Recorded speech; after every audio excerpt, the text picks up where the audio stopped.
वाह वाह वाह, बहुत अच्छे। ਲੈਬੋਰਟਰੀ ਦਾ ਜਿੰਨ ਹੁੰਦਾ ਹੈ। ਉਹ ਕੀ ਹੋ ਗਿਆ ਤੁਹਾਨੂੰ?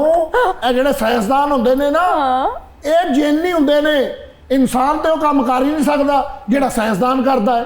ਤੇ ਇਨਸਾਨਾਂ ਵਾਲੇ ਕੰਮ ਕਰੋ, ਤੁਹਾਨੂੰ ਕੌਣ ਕਹਿੰਦਾ ਹੈ ਪੁੱਠੇ ਕੰਮ ਕਰੋ? ਕਰ ਲੋ ਗੱਲਾਂ, ਬੜੀਆਂ ਜ਼ਿੰਮੇਵਾਰੀਆਂ ਸਾਡੇ ਤੇ ਹੁੰਦੀਆਂ ਨੇ। ਆ ਜਿਹੜਾ ਤੁਸੀਂ ਤਰੱਕੀ ਦੇ ਮਜ਼ੇ ਲੈ ਰਹੇ ਹੋ ਨਾ, ਇਹ ਤੁਹਾਡੇ ਹੱਥ ਦੇ ਵਿੱਚ ਸਟਿਕ ਹੁੰਦੀ ਏ ਸੈਲਫੀ ਖਿੱਚਣ ਵਾਲੀ। ਅਗਰ ਸਾਇੰਸਦਾਨ ਨਾ ਹੁੰਦੇ ਤੁਹਾਡੇ ਹੱਥ ਦੇ ਫੂਕਣੀ ਹੋਣੀ ਸੀ ਅੱਗ ਬਾਲਣ ਵਾਲੀ। ओ हेलो, मेरी बात सुने। वो जो आप सेल्फी हो रही थी तो साइंस को क्रेडिट जाता है ना। आपका यही बहुत बड़ा कंट्रीब्यूशन है कि आप इंसानों से दूर रहते हैं। करो करो जुगता करो, जिन्नियां तुहाडा दिल करदा ना करो जुगता। एक ना एक दिन वेखना तुसी साइंस दीयां किताबां दे विच मेरा चैप्टर होया करेगा। ते लोग कहेंगे चैप्टर क्लोज कर दो, बल्कि इस चैप्टर को अग ला दो। ये तुहाडी ट्रेनिंग अगर पूरी हो गई ना, छोटा जिहा चमोटा भी मुल लै लो। अस्सलामुअलैकुम भाई। तो इन्हां दी हालत तो लगदा इन्हां दा भी तजर्बा कोई फेल ही होया है। ओए हेलो, ਇਹੋ ਜਿਹੇ ਸਾਇੰਸਦਾਨ ਸਾਇੰਸ ਦੇ ਵਿੱਚ ਕੰਮ ਨਾ ਬਣੇ ਤਵੀ ਧਾਗਾ ਕਰਨ ਲੱਗ ਪੈਂਦੇ ਨੇ। ਤੁਸੀਂ ਵੀ ਚਿੱਟਾ ਕੋਟ ਪਾ ਕੇ ਬੜੀ ਵੀਡੀਓ ਬਣਾਉਂਦੇ ਹੋ ਹੈ। डॉक्टर है वो, डॉक्टर बन रही है, तभी से बात करें। मैं भी हॉस्पिटल 4 महीने नौकरी की थी। फिर मैं उन्होंने टीके कर चूस के दसदा सी मिठे लवाई जाओ। और मैं बड़ा खफती जिहा डॉक्टर हाँ। अच्छा, एक बंदे का ऑपरेशन किया, खून नहीं सी रोक रहा, मैं उत्ते सुहा पाती। आपका लाइसेंस नहीं कैंसिल हुआ?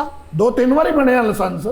नहीं, लाइसेंस ये जो आप डॉक्टर भी थे क्या? हाँ, पहले डॉक्टर था मैं। पहले डॉक्टर था मैं। हाँ, एक बंदा कहना मैंने भुख नहीं लगती, मैं कहा तू अपनी रोटी मैनूं दे जाया कर। तुसीं मैनूं दसना है कि मैं किहड़ा काम ऐसा करां जिहदे विच मैनूं फायदा होवे। चुप रहे। दिलवा वाह, चुप रहे, चुप। ਇਹੋ ਜੀ ਨਰਸ ਸੁੱਤੇ ਮਰੀਜ਼ ਦਾ ਫਰੂਟ ਵੀ ਖਾ ਜਾਂਦੀ ਹੈ। इसमें कौन सा बचना है? वो अगर कुछ कह नहीं रही ना तो आप बस चुप करें। ਆ ਜਿਹੜੀ ਗਲੂਕੋਸ ਦੀ ਬੋਤਲ ਬਚਦੀ ਨਹੀਂ, हाँ, ਇਹੋ ਜੀ ਨਰਸ ਉਹ ਚ ਸੋਡਾ ਪਾ ਕੇ ਵੀ ਪੀ ਲੈਂਦੀ। पहली बात वो नर्स नहीं है, वो डॉक्टर है। हाँ, सॉरी डॉक्टर है। जी, डॉक्टर साहिबा बोले। हाँ, डॉक्टर साहबा। कितनी मेहनत करनी पड़ती है खुद को ਤੁਹਾਨੂੰ डॉक्टर ਪਤਾ ਹੈ कहलाने के ਮਰੀਜ਼ लिए। कराची ਲੈ ਕੇ ਗਏ ਨੇ, ਉਹਨਾਂ ਨੇ ਜਵਾਬ ਦੇ ਦਿੱਤਾ। क्यों? ਫਿਰ ਗੁਜਰਾਂ ਵਾਲੇ ਲੈ ਕੇ ਗਏ, ਜਵਾਬ ਦੇ ਦਿੱਤਾ। ਫਿਰ ਡਾਕਟਰ ਸਾਹਿਬਾ ਕੋ ਲੈ ਕੇ ਆਏ, ਇਹਨਾਂ ਨੇ ਵੀ ਜਵਾਬ ਦੇ ਦਿੱਤਾ। ਚਲੋ ਠੀਕ ਹੈ, ਮੈਂ ਇੱਕ ਤਜਰਬਾ ਕਰਨਾ, ਸਾਇੰਸ ਮੇਰਾ ਇੰਤਜ਼ਾਰ ਕਰ ਰਹੀ ਹੈ। जी, और मैं जाके सैस अपनी बुढ़ी का नाम तो नहीं रखा होया?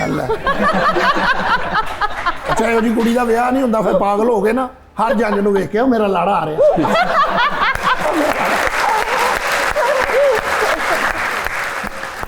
अच्छा, परीजाद में आपका कैरेक्टर बड़ा इंटरेस्टिंग था, और जो कैरेक्टर का नाम था दैट वाज नासाज। जी, क्या डायरेक्टर ने आपको देख के वो नाम सोचा? क्या वो कैसे उन्होंने वो आपको कैरेक्टर को ये नाम दिया? How was the experience? नहीं, नाम तो वो पहले से था क्योंकि परिजाद नॉवल पे बेस्ड है जी। और लेकिन ये है कि उन्होंने मेरी वीडियोस देखी हुई थी तो उन्होंने कहा था कि इस कैरेक्टर के लिए ये बंदा ये fit ही है। बंदा है।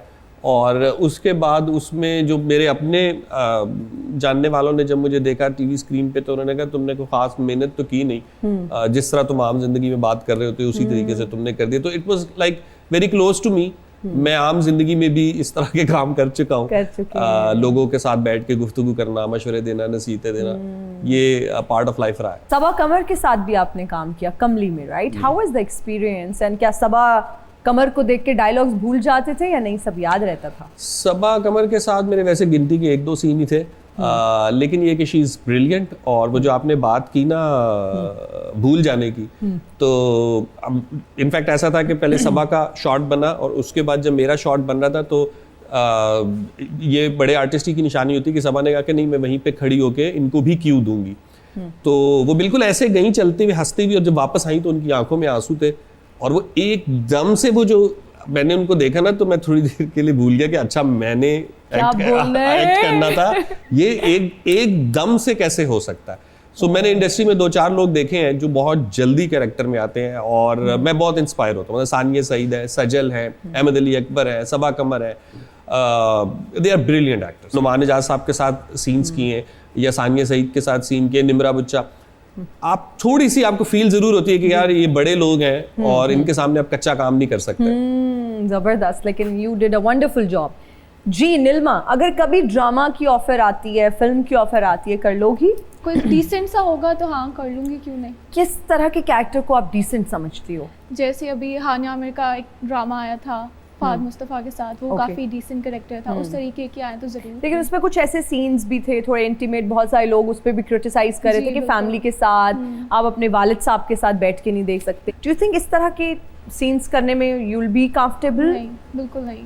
नहीं, नहीं। बट मुझे उस तरह का कैरेक्टर आप करना character चाहते करना हो? चाहूँगी, बट ऐसे सीन्स नहीं नहीं। अलाउ ही नहीं किया जाएगा, Allow मुझे घर नहीं। से ही पहले ही मना कर देंगे। बिल्कुल, ओके।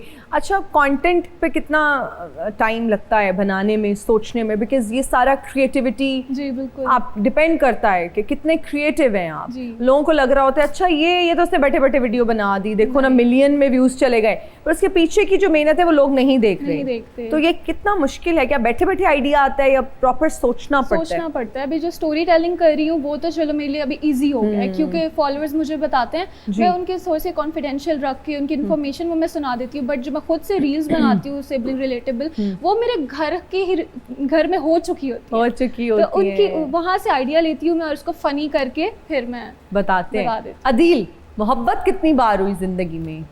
बार बार। बार? पहली बार किसी ने सच बोला है, इस पर तालियां हो जाए। वरना यही सुनते हैं मोहब्बत बस एक बार हुई, उसी से शादी हो गई। ये डायलॉग तो ना मेरे अब कान पक गए हैं ये सुन सुन के। आपका क्या एक्सपीरियंस है? नहीं, बार मेरा बार अपना मानना ये है कि हम लोग वो एक सर्टेन एज जो होती है ना, टीन एज, उस इंटेंसिटी को मोहब्बत समझते हैं। वो एक सर्टेन एज होती है। अगर आप उसके बाद इवॉल्व कर गए हैं तो इसका मतलब ये थोड़ी कि अब आपको कोई अच्छा नहीं लगेगा। ऐसा नहीं लगेगा। मैं 15 साल की उम्र में जैसा था, 25 में जैसा था और अब जैसा हूं, उसमें बहुत फर्क है। फर्क तो है। हर एरा में आपको कोई ना कोई मुतासिर करता है, but not everyone you love you want to marry. सिर्फ मोहब्बत की जा सकती है ना। सिर्फ वन साइडेड मोहब्बत, इस पर आप यकीन रखते हैं? इसमें दिल नहीं टूटता? मैं जिस जमाने से हूँ उसमें थी ही वन साइडेड मोहब्बत, उसमें और कुछ होता ही नहीं था। नहीं, बहुत सारे लोगों की शादियां भी हो जाती थी और वो उनके साथ ये साने हाथ हुए हैं। हम मोहब्बत की कामयाबी शादी को ही क्यों समझते हैं? अल्टीमेटली तो देखें, आप जाहिर है कि अगर किसी शख्स को हासिल करना चाहते हैं तो उसका वाहिद रास्ता तो यही है कि आप उसके साथ शादी कर लें। लेकिन जो अदब और आर्ट है वो तो ये दिखाता है कि जैसे वो मोमिन का शेर है ना कि तुम मेरे पास होते हो गोया जब कोई दूसरा नहीं होता। तो जब कोई दूसरा नहीं होता उसका आप ये मतलब भी कह सकते हैं कि जब आप बिल्कुल अकेले होते हैं, तन्हा होते हैं और ख्याल में जो आप किसी के साथ ताल्लुक बना सकते हैं, क्योंकि इमेजिनेशन से ज़्यादा पावरफुल तो कोई चीज़ नहीं है। तो जो गुफ्तगू आप किसी शख्स की गैर मौजूदगी में उसके साथ कर सकते हैं वो रूबरू हो ही नहीं सकती। तो इसलिए बहुत सारे जो लोग ये कहते हैं ना कि वो इश्क में नाकामी का भी एक लुत्फ है, वो लुत्फ यही है कि वो शख्स वो जज्बा वो कभी आपसे अलग ही नहीं होता, वो हमेशा आपके पास रहता है। हमें थोड़ा सा ना अगर वो चीज़ की समझ आ जाए कि मोहब्बत है क्या। आपने किसी शख्स को चाहा लेकिन उसने आपको नहीं चाहा, आपने तो चाहा ना, आप अपनी मोहब्बत की कदर करें।